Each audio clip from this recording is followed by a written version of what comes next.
Morning dear friend. जो अपना topic चल रहा था प्रेरक शुद्ध परिपथ प्रेरक तो चल रहा था, उसका नेक्स्ट टॉपिक है प्रेरणीय प्रतिघात, जिसे XL से व्यक्त करते हैं। प्रेरणीय प्रतिघात जिसे XL से व्यक्त करते हैं। प्रेरणीय प्रतिघात क्या होता है?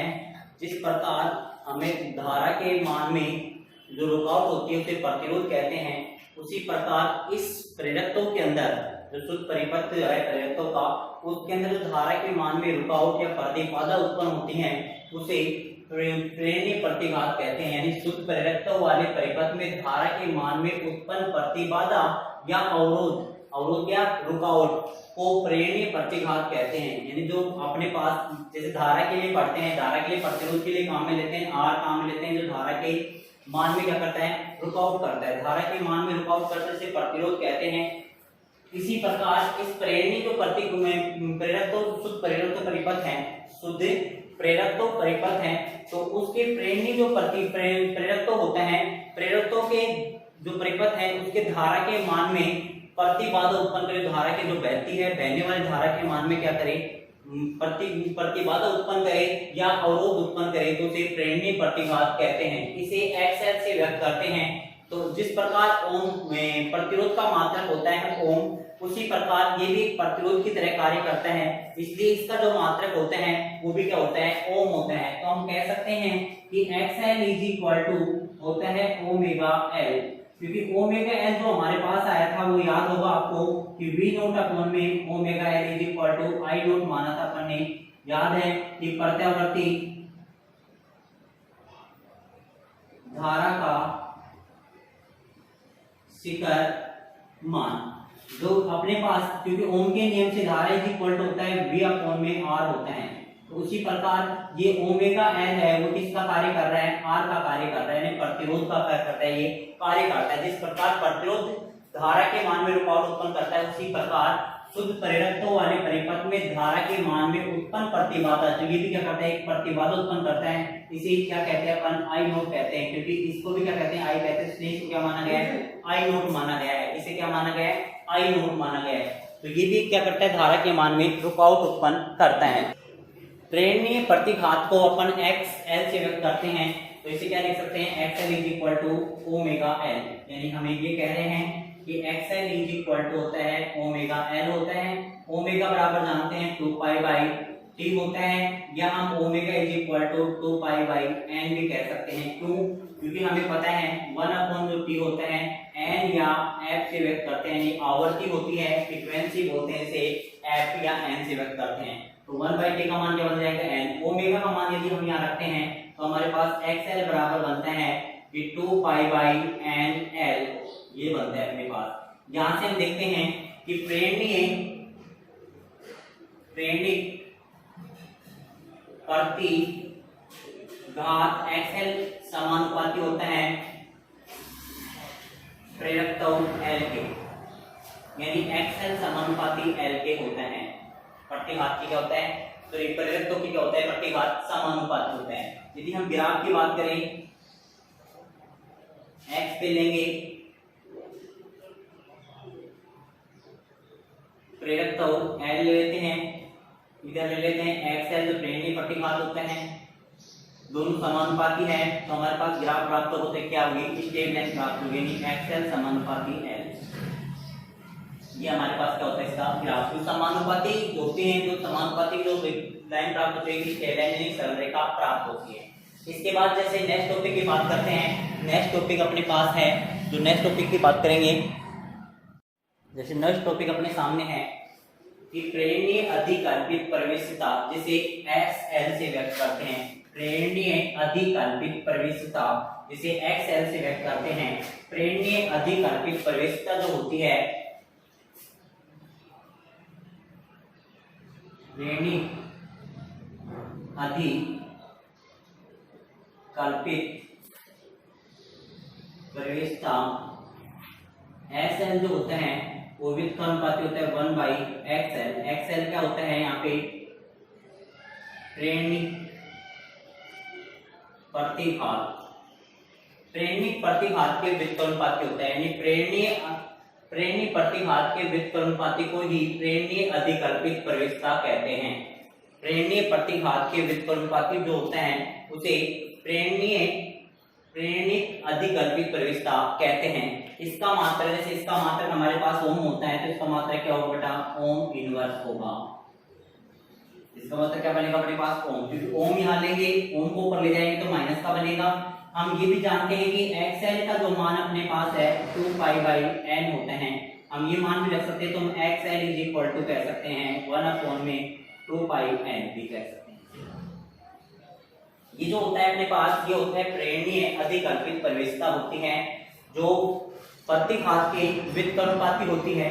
यदि प्रतिघात का मान बढ़ता है, प्रतिघात का मान बढ़ेगा तो प्रेरणिक अधिकल्पित प्रवेशिता का मान क्या हो जाता है, कम होता है।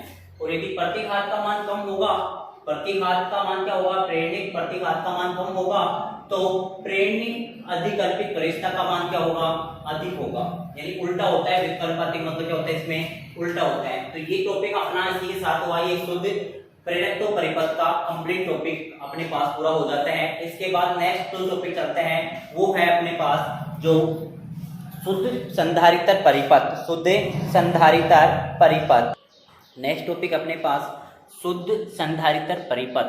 शुद्ध संधारित्र परिपथ जिस प्रकार अपन पढ़ते आ रहे थे कि शुद्ध प्रतिरोध परिपथ पढ़ लिया, शुद्ध प्रेरकत्व परिपथ पढ़ लिया, और तीसरा जो आता है अपने पास शुद्ध संधारित्र परिपथ आता है।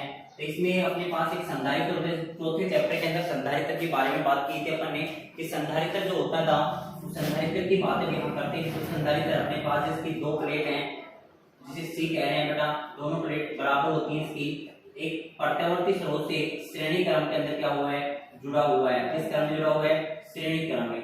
इस एसी स्रोत की जो प्रत्यावर्ती धारा है उसकी उल्टता होगी V बराबर V naught sine omega T होती है। यानी प्रत्यावर्ती उल्टा, जो प्रत्यावर्ती उल्टा है वो है V बराबर V naught sine omega T. एक एसी स्रोत शुद्ध संधारित्र से जुड़ा हुआ है। इस शुद्ध संधारित्र से जुड़ने पर इसके ऊपर आवेश का जो मान है, आवेश वो बराबर है क्यों, t समय के लिए इस पे आवेश कितना माना गया है, क्यों माना गया है। इसमें प्रभावित जो धारा है वो कितनी है, I। यानी हम कहेंगे कि एक संधारित्र है, एक संधारित्र को श्रेणी क्रम में एक एसी स्रोत से यानी V बराबर V naught sine omega T से क्या कर दिया जाता है, जोड़ दिया जाता है। तो इस संधारित्र पर आवेश का मान क्यों बताया गया है, इस परिपथ में बहने वाली धारा कितनी है, I है। हम बात करते हैं यहाँ से कि प्रत्यावर्ती उल्टा जो हमें दी हुई है, कि प्रत्यावर्ती उल्टा V बराबर V naught sine omega T है। समीकरण नंबर फर्स्ट हम जानते हैं धारिता की परिभाषा से कि धारिता C बराबर होता है Q अपॉन में V होता है। यहाँ से आवेश का मान यदि हम निकालते हैं तो हम कह सकते हैं Q इक्वल टू CV। समीकरण नंबर 2, समीकरण 1 में V का मान है तो हम कह सकते हैं यहाँ से इक्वेशन 1 एंड 2 से, समीकरण 1 और 2 से मान रखने पर V का मान यदि यहाँ रखते हैं तो हमारे पास बनता है Q equal to C V naught sine omega t. यानी V का मान रखा अपन ने V naught sine omega t. समीकरण नंबर अपने पास 3 आती है। अतः हम जानते हैं धारा की जो परिभाषा होती है, धारा की करंट I बराबर जो होता है dQ अपॉन में dt। तात्क्षणिक आवेश यानी किसी चालक के अंदर आवेश की प्रवाह की दर को, किसी चालक के अंदर आवेश का जो प्रवाह होता है यानी बहने की जो दर होती है उसे धारा कहते हैं। धारा की परिभाषा होती है कि किसी चालक के अंदर आवेश हो यानी इलेक्ट्रॉनों की क्या होती है, गति करते हैं। आवेश और इलेक्ट्रॉनों की गति के कारण उस चालक में क्या उत्पन्न होती है, धारा उत्पन्न होती है। आवेशों के प्रभाव के कारण, गति के कारण, बहने के कारण उसमें क्या उत्पन्न होती है, धारा उत्पन्न होती है। हम समीकरण 3 से Q का मान रखने पर, इक्वेशन 3 से Q का मान रखने पर I बराबर d बाई डी टी ऐसे कैसे, Q का मान है C V naught sine omega T है। ये मान हम यहाँ रख दिया Q की जगह, Q की जगह रखेंगे मान तो हमारे पास क्या बनेगा d by d t C V naught sine omega t. C V naught constant है, इनका अवकलन नहीं होगा। I is equal to C V naught बाहर आ जाएगा, d बाई डी टी समय के सापेक्ष अवकलन हो रहा है किसका, साइन ओमेगा टी का अवकलन होता है। अब अवकलन के जो सूत्र होते हैं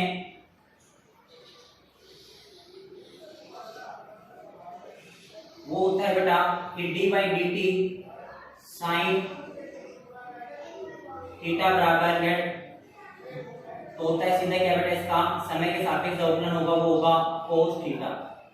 अब यहाँ पे यदि डबल होता जिस प्रकार हमारे पास क्वेश्चन है कि D by d T sign omega T, तो इसको एक बार थीटा मानेंगे तो हमारे पास आएगा cos थीटा मान कितना है ओमेगा टी, और फिर इसका दोबारा होगा डी बाई डी टी से दोबारा करते हैं इसका ओमेगा टी का, तो ओमेगा बाहर आ जाएगा, D T by d T हो जाएगा, D T D T cancel किया आ जाएगा, इसमें गुणा में एक और ओमेगा, दो बार होता है, एक बार तो थीटा मानते हैं इसको, तो थीटा मान के करेंगे तो साइन का सीधा क्या हो जाता है cos थीटा हो जाता है, जिस तरह साइन का होता है उस तरह cos थीटा हो जाता है डी थीटा के सापेक्ष से, जिस प्रकार डी थीटा सापेक्ष करें तो सीधा क्या हो जाता है cos थीटा हो जाता है।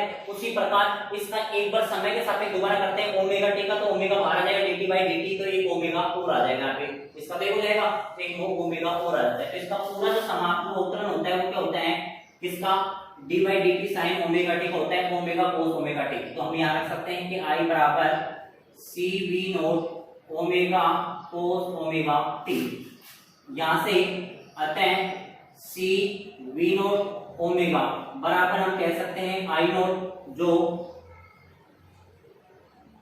प्रत्यावर्ती धारा का शिखर मान होता है, तो हम इसको क्या कह सकते हैं बेटा, I is equal to I nought cos omega t. सूत्र होता है अपने पास जिस प्रकार इस साइन 90 डिग्री प्लस थीटा, सूत्र होता है बेटा साइन 90 डिग्री थीटा बराबर होता है कोस थीटा। इसी प्रकार हम कह सकते हैं कि sign pi by 2 plus omega T का होता है कोस ओमेगा टी। क्या कोस ओमेगा टी का मान यहाँ रख सकते हैं, यहाँ रखेंगे क्या ये मान, तो हमारे पास बनेगा I is equal to I nought sine pi by 2 plus omega t, ये मान हमारे पास प्राप्त होता है। हम इसको चेंज भी कर सकते हैं, तो चेंज करके लिखेंगे तो इसको ये लिख सकते हैं कि आई बराबर I nought sine omega t plus pi by 2, यानी पाई बाई 2 को बाद में लिख दिया, ओमेगा टी को पहले लिख दिया, प्लस में है लिख सकते हैं। ये हमारे पास धारा आती है यानी प्रत्यावर्ती धारा, प्रत्यावर्ती उल्टा वो प्राप्त हो गई, प्रत्यावर्ती धारा हमारे पास ये है। अब यहाँ से हम वही मान प्राप्त करते हैं, पहले सबसे पहले इसका कलांतर निकालते हैं, कलांतर निकाल के फिर कला आरेख बनता है और फिर हमारे पास इसका फेजर आरेख प्राप्त होता है। इस प्रकार हम इसके आगे मान हम प्राप्त करते हैं। जैसे हम कला आरेख की बात करें, कलांतर की बात करें, तो इसका कलांतर तो हम निकाल देते हैं, तो कलांतर हमारे पास क्या आएगा बेटा, इसका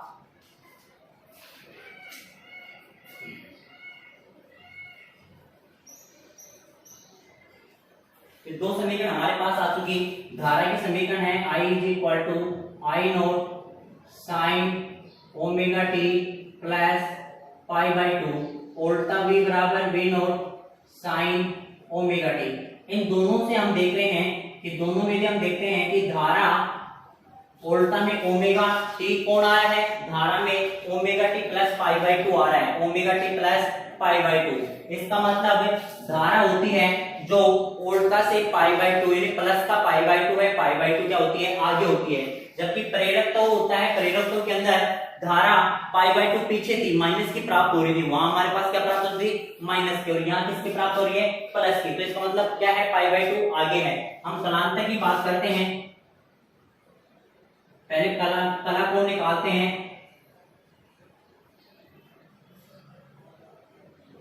धारा का कला कोण, प्रत्यावर्त धारा कला कोण है ओमेगा टी प्लस में पाई बाई 2,